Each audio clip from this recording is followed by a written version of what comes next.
Hi hello welcome to Vidhu logs. ఇప్పటిన video palak sambar చేసే విధానం చూద్దాం రండి ఫ్రెండ్స్. ఒకటి పాలక్ తీసుకున్నాను, కడిగి పెట్టినాను. కావాల్సిన ఇంగ్రీడియంట్స్ అర్ధ కప్పు కందిపప్పు లేకుంటే పెసరపప్పు తీసుకోండి, ఆవాలు, ఆనియన్ ఒకటి, పచ్చిమిర్చి, గార్లిక్, చింతపండు, ఒక టమాటా, తగినంత ఉప్పు. ఇప్పుడు కందిపప్పు కడిగేసి కుక్కర్లో పెట్టినాను.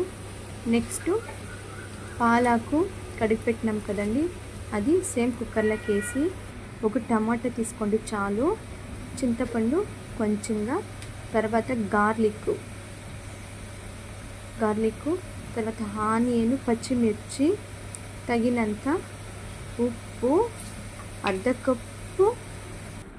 అర్ధ గ్లాసు నీళ్ళు పోయండి చాలు. మీకు చాలా కావాలంటే చాలా పోసుకోండి, పర్వాలేదు. ఒక గ్లాసు నీళ్ళు పర్వాలేదండి. ఇప్పుడు సాంబార్ పొడి అర్ధం స్పూన్ అంతా సాంబార్ పొడి వేయండి. ముద్దకి రైస్ కంటూ చాలానే బాగుంటుందండి. ఇలా ట్రై చేయండి ఒకసారి, టేస్టీగానే ఉంటుంది.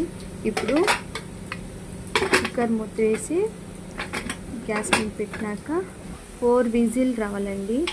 4 విజిల్ వస్తే అంతాను బాయిల్ అయి ఉంటుంది కాబట్టి 4 విజిల్ పెట్టుకోండి. చాలా అంటే చాలా బాగుంటుందండి, ఒకసారి మీరు ట్రై చేయండి. ఇప్పుడు 4 విజిల్ వచ్చినాక ఒక కట్ తీసుకొని ఆ తట్లకి కూరకు ఉడకబెట్టింటాం కదండి, ఆ కూరకు పప్పు, టమాటా అంతా ఫ్యాన్ గాలికేసి మిక్సీ జార్లకి వేసి గ్రైండ్ చేసుకోవాలండి. తర్వాత పెట్టి ఆవాలు, ఆనియన్, కరివేపాకు వేసి ఫుల్ రోస్ట్ చేసుకున్న తర్వాత అది బ్రౌనిష్ కలర్ వస్తుందండి. అప్పటి వరకు రోస్ట్ చేసుకొని మనం గ్రైండ్ చేసుకుంటాం, దాన్ని మిక్స్ చేస్తే సాంబార్ రెడీ ఉంటుందండి. సబ్స్క్రైబ్, లైక్ చేసేది మటుకు మర్చిపోకండి. Thank you for watching.